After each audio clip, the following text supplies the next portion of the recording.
Hello dear student, कैसे हैं आप। आज हम कक्षा 9 विषय संस्कृत सेमुशी के 10वें पाठ है अर्थात 10वां पाठ, जिसका नाम है वाग्मनः प्राण स्वरूपम। वाणी मन और प्राण स्वरूप हैं। इस पाठ के हम सभी प्रश्न उत्तरों को देखने वाले हैं। प्रश्न 1, एक पदेन उत्तरम लिखत। एक शब्द में उत्तर लिखिए। तो यहाँ पर कुछ प्रश्न दे रखे हैं जिनके उत्तर हमें एक शब्द में लिखने हैं। तो आइए इन्हें उत्तर के साथ में देखते हैं। क्या है? अन्नस्य कीदृशः भागः मनः। अन्न का कौन सा भाग मन कहलाता है, यानी कि कौन सा भाग मन होता है। तो उत्तर है अनिष्ट है, अर्थात लघुत्तम यानी कि सबसे छोटा भाग, सबसे छोटा रूप जो होता है वह मन कहलाता है। मध्यमानस्य है ददन है अनिष्ट है भाग है किम भवती। मध्यमानस्य यानी कि मथे जाते हुए दही का, अनिष्ट है भाग है बिल्कुल सूक्ष्म भाग जो होता है, बिल्कुल लघुत्तम भाग जो होता है, किम भवती क्या होता है। तो सर्पिही अर्थात घी। मन है कीदृशम भवती, मन कैसा होता है। तो अन्नमयम अर्थात अन्नमय जो होता है वह मन होता है। तेजोमयी का भवती, तेजोमयी क्या होती है। तो इसका उत्तर है वाक् अर्थात वाणी। पाठे अस्मिन् आरुणिः कम उपदिशति। इस पाठ में आरुणि किसे उपदेश देते हैं। तो उत्तर है श्वेत केतुम अर्थात श्वेत केतु को। वत्स चिरंजीव इति कह वदति। तो हे वत्स या हे पुत्र, चिरंजीवी यानी कि दीर्घायु हो, इति कह वदति ऐसा कौन कहता है। तो उत्तर है आरुणि ही अर्थात आरुणि ऐसा कहते हैं। अयम पाठ है कस्याः उपनिषदः संग्रहित है। यह पाठ कौन से उपनिषद से संग्रहित किया गया है या कहाँ से लिया गया है। तो उत्तर है छांदोग्य उपनिषद है, अर्थात यह छांदोग्य उपनिषद से लिया गया है। प्रश्न 2, अधोलिखितानां प्रश्नानां उत्तराणि संस्कृत भाषाया लिखत। नीचे लिखे हुए प्रश्नों के उत्तर संस्कृत भाषा में लिखिए। तो देखिए कुछ प्रश्न दे रखे हैं जिनके उत्तर हमें संस्कृत भाषा में लिखने हैं। तो आइए इन्हें देखते हैं कि किस प्रकार से संस्कृत भाषा में लिखे जाएंगे। क्या है? श्वेत केतुः सर्वप्रथमम् आरुणिं कस्य स्वरूपस्य विषये पृच्छति। श्वेत केतु अर्थात श्वेत केतु सबसे पहले आरुणि से कस्य स्वरूपम यानी कि किसके स्वरूप के विषय में पूछता है। उत्तर है श्वेत केतुः सर्वप्रथमम् आरुणिम मनसः स्वरूपस्य विषये पृच्छति। श्वेत केतु सबसे पहले आरुणिम यानी कि आरुणि से मनसः यानी कि मन के स्वरूप के विषय में पूछता है। ख है कि आरुणि ही प्राण स्वरूपम कथमम निरूपयति। आरुणि प्राणों के स्वरूप का क्या स्वरूप बताते हैं कि प्राण किस प्रकार से होते हैं, इनका क्या स्वरूप वह बतलाते हैं। उत्तर है आरुणि ही निरूपयति यत्। आरुणि निरूपण करते हैं या आरुणि कहते हैं यत् की आपोमयो लघुत्तम है रूप है भवति प्राणः। आपोमयो यानी कि जल में या जल का लघुत्तम रूप, सबसे छोटा या सबसे सूक्ष्म रूप जो होता है वह प्राणा भवति, वह प्राण होता है।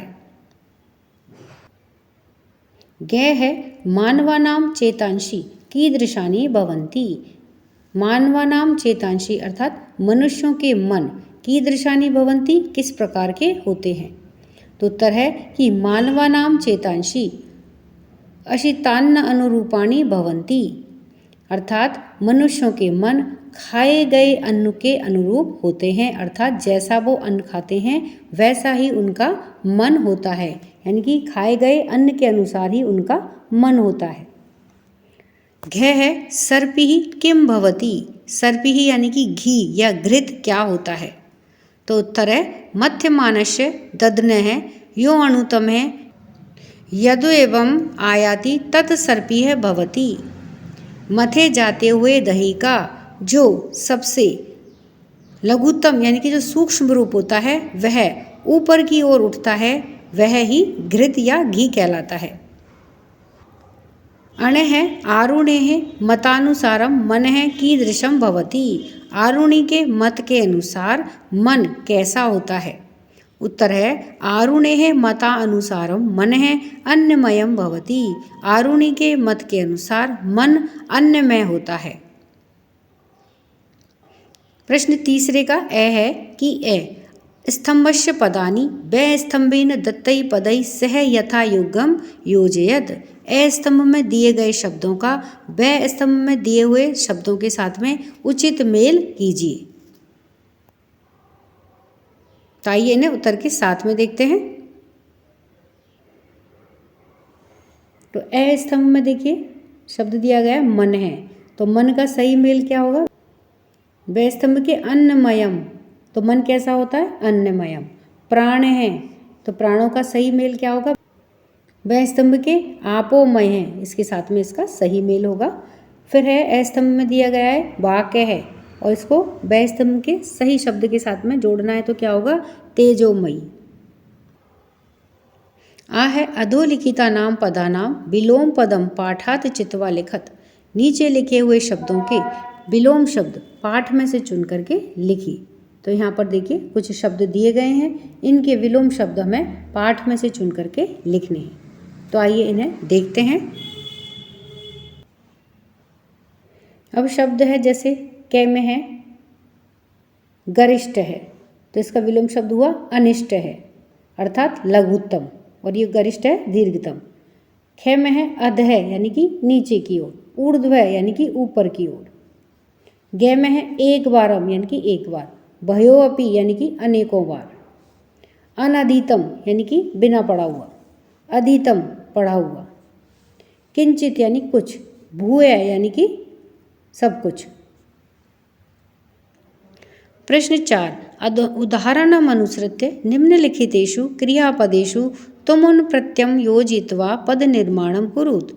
उदाहरण के अनुसार नीचे लिखे हुए क्रियापदों में तुमुन प्रत्यय जोड़ करके पदों का निर्माण कीजिए।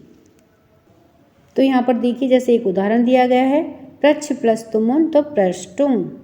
अब यहाँ पर ये सभी क्रियापद हैं। श्रु, वंद, पठ, क्री, वी प्लस ज्ञा प्लस इसमें इन सभी में हमें ये क्रियापद दिए गए हैं। इन सभी क्रियापदों में हमें तुमुन प्रत्यय जोड़ करके जो शब्द बनेगा वह शब्द हमें यहाँ पर रिक्त स्थान के अंदर लिखना है। तो आइए इन्हें देखते हैं। तो सबसे पहले ये उदाहरण हो ही गया कि प्रच्छ प्लस तुमुन प्रष्टुम, पूछने के लिए। श्रु प्लस तुमुन, तो श्रोतुम, सुनने के लिए। तुमुन का अर्थ होता है के लिए। वंद प्लस तुमुन, वंदितुम, वंदना करने के लिए।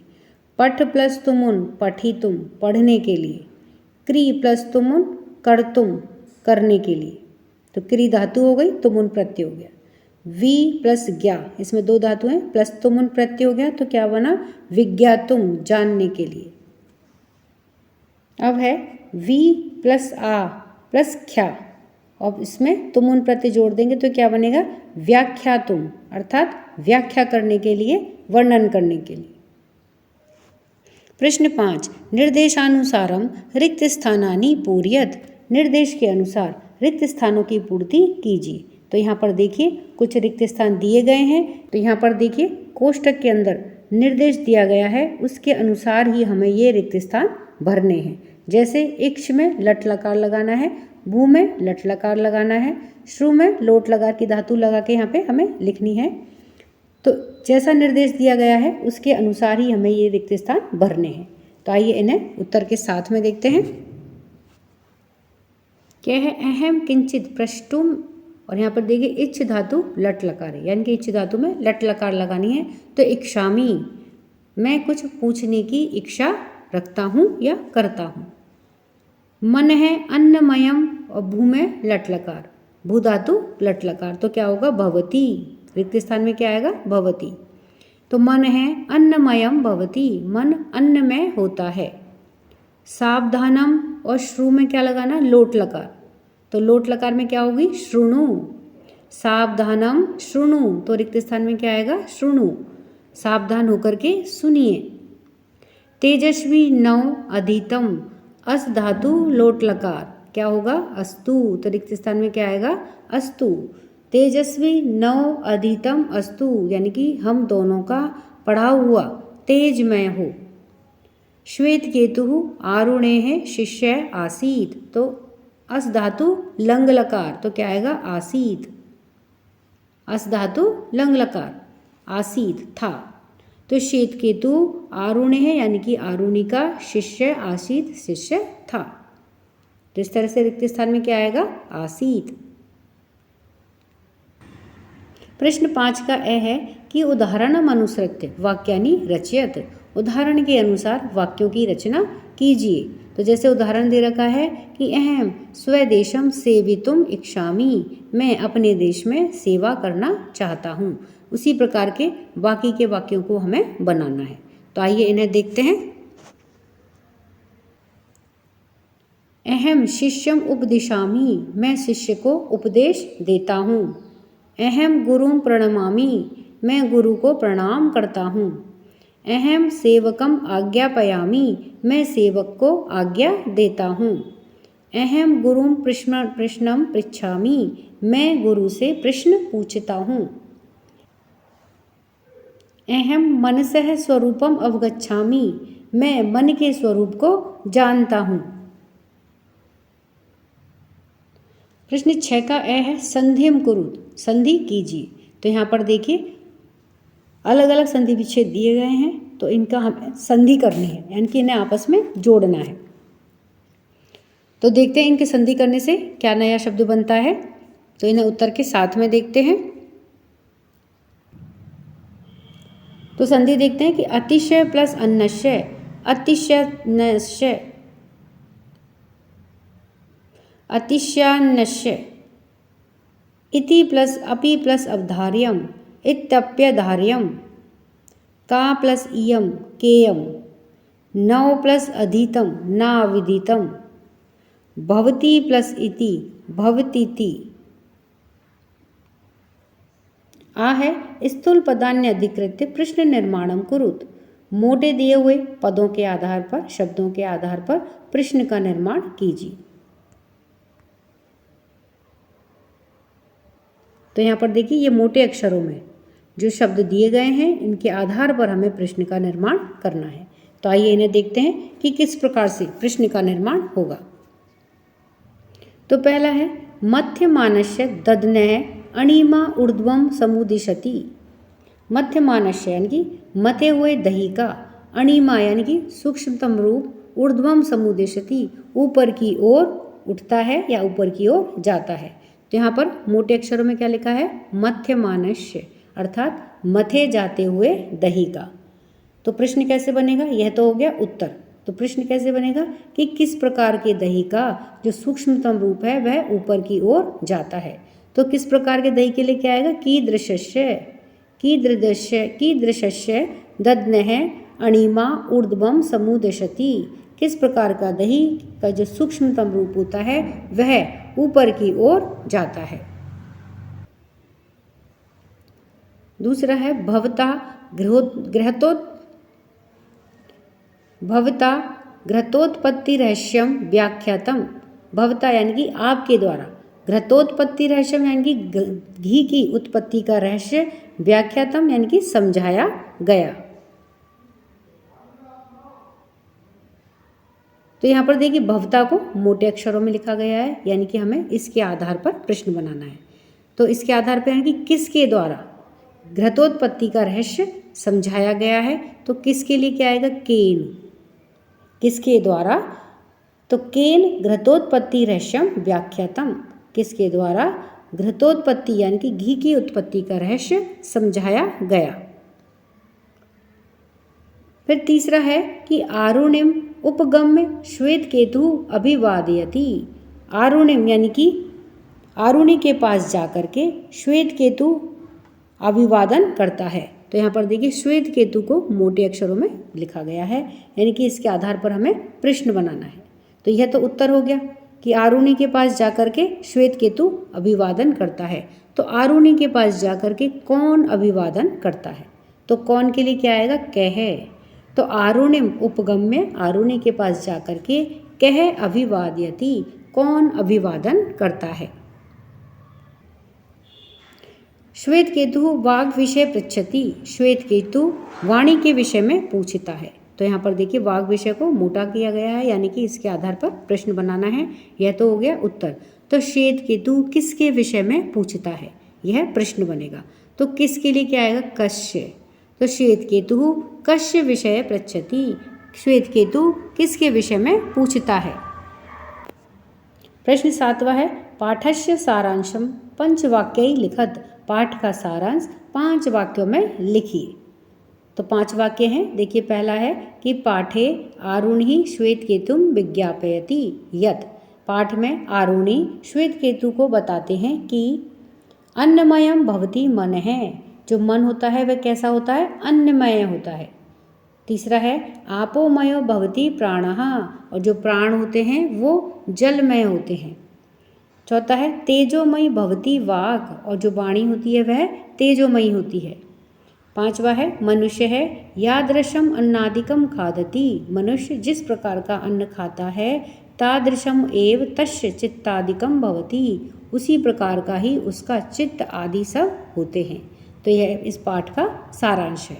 तो इस तरह से हमने इस पाठ के सभी अभ्यास कार्य को जाना है। वीडियो पसंद आने पर वीडियो को लाइक करें, शेयर करें। चैनल पर नए हैं तो सब्सक्राइब करना ना भूलें। मिलते हैं नए वीडियो में। इसी के साथ धन्यवाद।